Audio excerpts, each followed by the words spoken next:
On this episode, we get some City Council updates, a look at the community calendar, and hear a heartwarming story from Kings County Animal Services. This is the Hanford Insider Podcast for Monday, August 5th.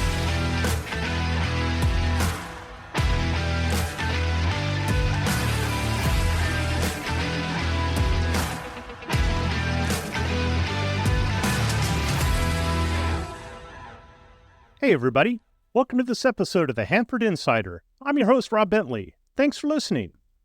In community news this week, the Hanford City Council will meet on Tuesday evening.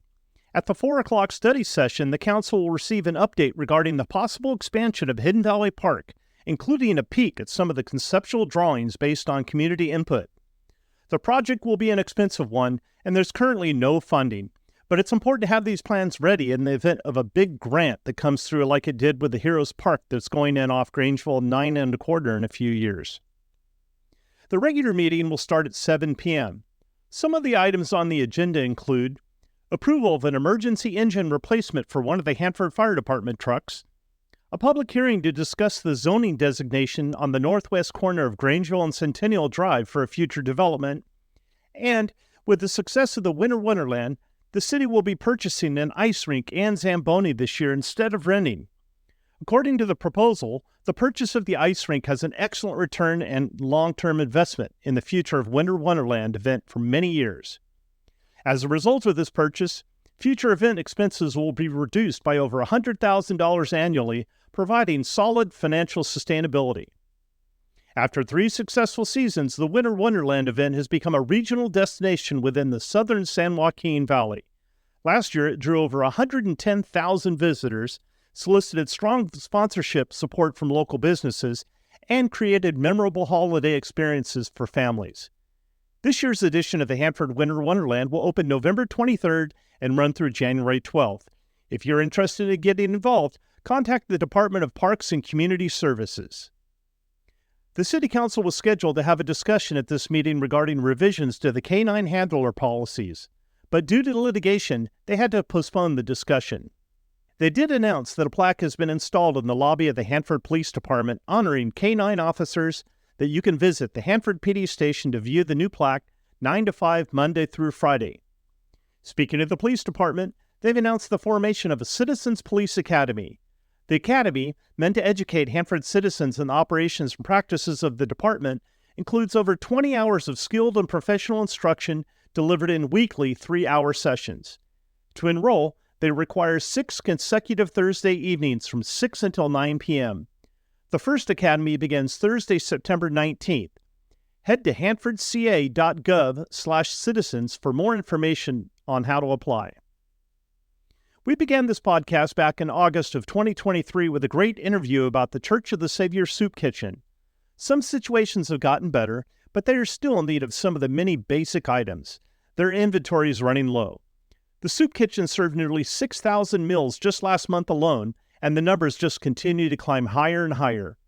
For more information, visit their Facebook site at Episcopal Church of the Savior, or just stop by the soup kitchen at the corner of Doughty Street and 11th Street in downtown Hanford.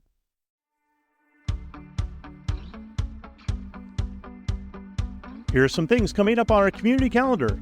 At this week's Thursday Night Marketplace, it'll be a Hanford birthday celebration with music from the Dirty Papas, a classic rock band. The Kings County Elections Department would like to remind everyone that if you plan to run for an office or a school board position, the last day to file is this Friday, August 9th. The Hanford Parks and Community Services Department is holding another free movie night this Friday, August 9th, featuring Disney's Encanto.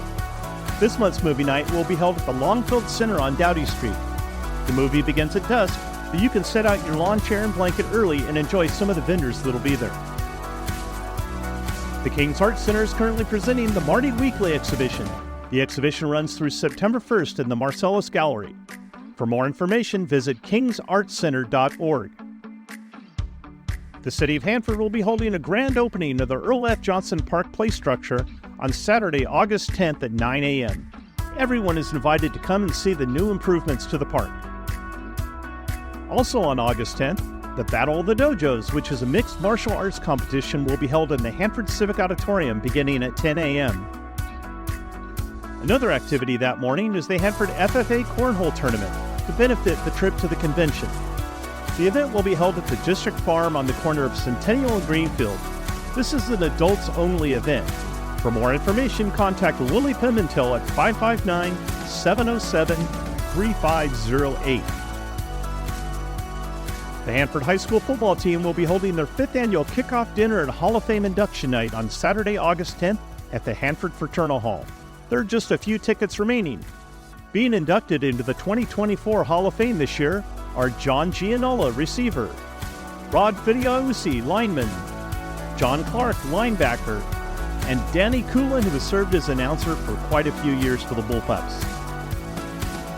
The Remington is hosting a luau on August 16th at 3 p.m. There will be hula dancing and a performance by Kealoha. If you have an event coming up and you'd like some help getting the word out, let's work together. Send your information to hanfordinsider@gmail.com. Be sure to subscribe to my weekly newsletter to get a complete calendar of events.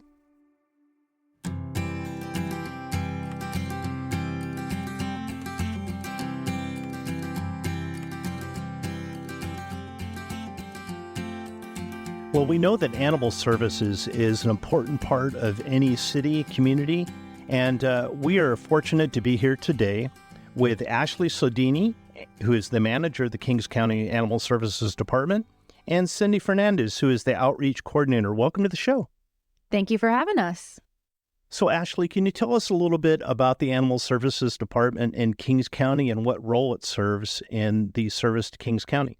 Absolutely. So animal services for Kings County, we go out and we service for the unincorporated areas of Kings County. So places like Armona, Stratford, Kettleman City, and all the outside areas outside of city limits. And our officers will go out, they'll respond to calls for service for stray dogs, bite complaints, noise complaints, anything having to do with animals that are running at large, basically.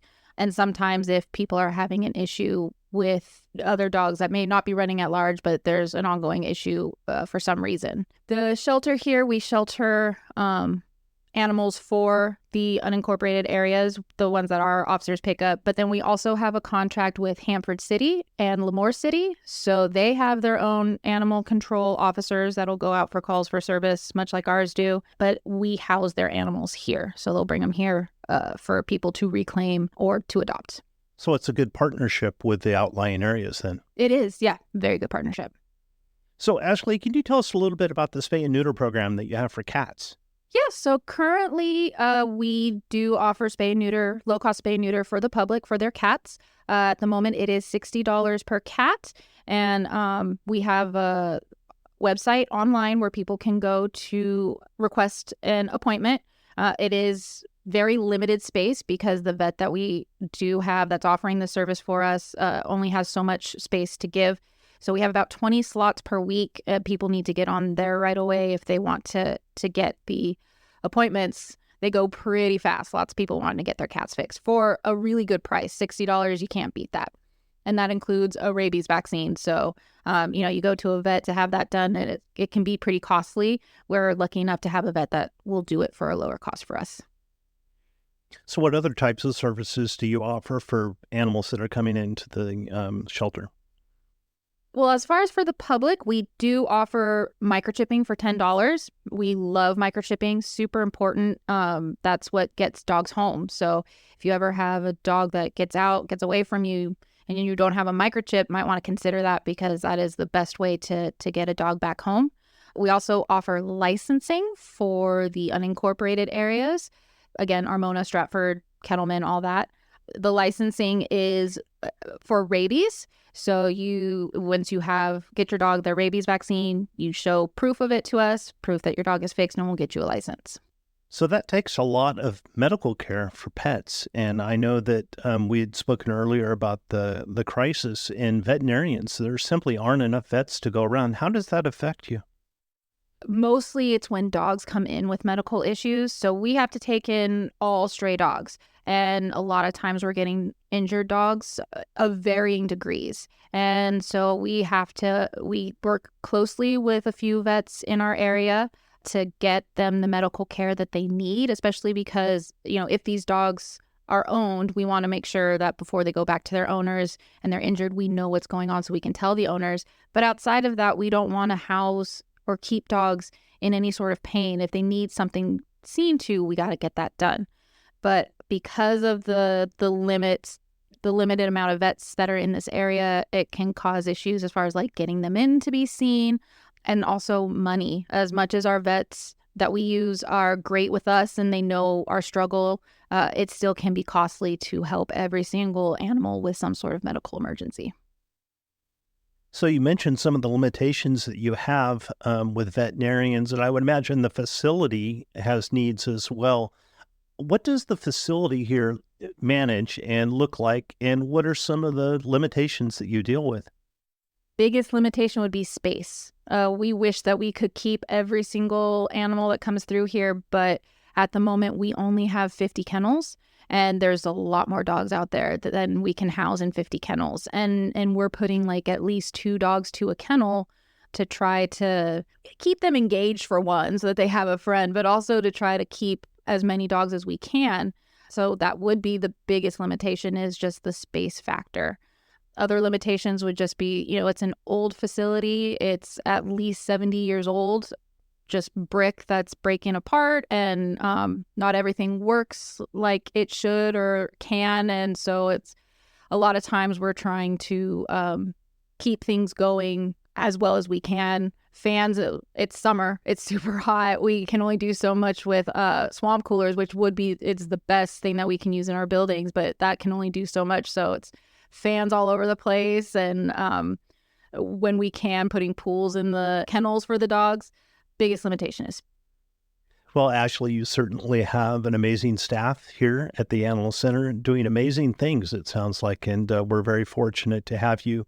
One of the things that's very important for the Animal Center is Outreach Coordinator Cindy can tell you a little bit about how you can get a pet adopted here at the Animal Center. Cindy, can you tell us a little bit about that? So our adoption process is super easy. You just come on down to our shelter. We're located at 10909 Bonneview Lane. We're right off of 11th in Houston, kind of a little ways down the street. Or you can go online to 24 Pet Connect. All of our animals are listed on there. Everything gets updated on the hour. We offer a foster to adopt program, which is amazing. You're able to take these pets into your home, give them that awesome trial run, see if they fit in with the family, the pets, the kids, mom, grandma, everybody. So our main goal is to get our dogs and cats into loving forever homes. Well, Ashley, I know that the shelter runs on the goodwill of people. You have a lot of people, great people working for you. The community at large would like to help. What ways can they get involved at the Animal Center and actually help you respond to some of these needs? Well, donations are great. Anything that you can give, we will take almost anything. People will bring in food that they opened and their dogs decide they didn't like, beds, toys. If you're spring cleaning and you find sheets and towels that you no longer want to use, it's all stuff that we'll take. Bedding is great for our dogs to give them something comfy to sleep on. If they can't be in a home, we make it as homey for them here as possible. Toys are amazing. It's great to get them playing, and so that they keep their mind engaged and everything and they don't stress out in the kennel. Donating food. We do have a pet pantry that we offer for families that are in rough times right now. A lot of us are. And are finding it hard to keep their animals fed. It's another additional layer. We offer the free pet food, and we get donations from the public. A couple of stores around town offer donations as well. Tractor Supply, Costco have been really great giving us food donations so that we can give that to the public, that service. And then also just their time. And Cindy can tell you more. Fostering, volunteering, all great. So Cindy, Ashley mentioned volunteering, and I know that you have a good team of volunteers. How would somebody go about volunteering at the Animal Center? So you can actually go on to our website. It's on countyofkings.com. You go to Departments, General Services, and then Animal Services. And off to your left will give you options. You fill out an application that goes straight to me and Ashley. one of us will respond to you. And at that point, we can get you out here. You can help us walk dogs, clean the property, which isn't generally what we have you do. But walking our dogs, socializing with them, helping them to decompress. Recently had 2 girls come out. They were amazing, Jordan and Natalie. They did great. They did photos for us. They really showed some of our old timers some love. They dressed them up, which was adorable. So if you look at our Fur Babies page, you'll see their photos there. And this weekend, we're going to have a group coming out to help us fix our dog park. And that is amazing because that helps our animals get out of the kennel, relieve some of that anxiety that they get from being in there for so long, because the noise, the stress, all of that adds up. And we want to help them decompress, get all that stress out. So yeah, the volunteers help so much, and we really appreciate them. They have no idea. Cindy and Ashley, you don't do this alone. Obviously, you have a team of volunteers, but you have a staff that works behind the scenes to make this all succeed. Can you tell us a little bit about your staff and maybe give some shout outs? Yeah, we have an amazing staff of people that are just, they work so hard and their heart is totally in what we do. They love the animals and they want to do their best to help these animals as long as they are here. We've got a volunteer who's now kind of extra help. She doesn't get nearly enough, but she has been working here for years, at least 20 years, and she runs our rescues as well. She helps get our dogs out to rescues. She takes the dogs out and assesses them. Usually she's the one I go to if somebody's asking for something in particular. She knows the dogs pretty well or knows what somebody needs. And our kennel techs, they're here day in, day out, cleaning.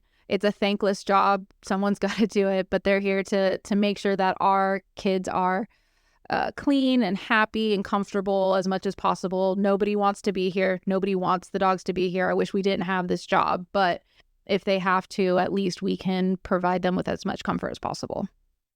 I just want to add that even though our guys are here for a minute with us, the staff is so amazing. When we walk through the door, they get excited. They jump around. They're happy to see us because we become their people.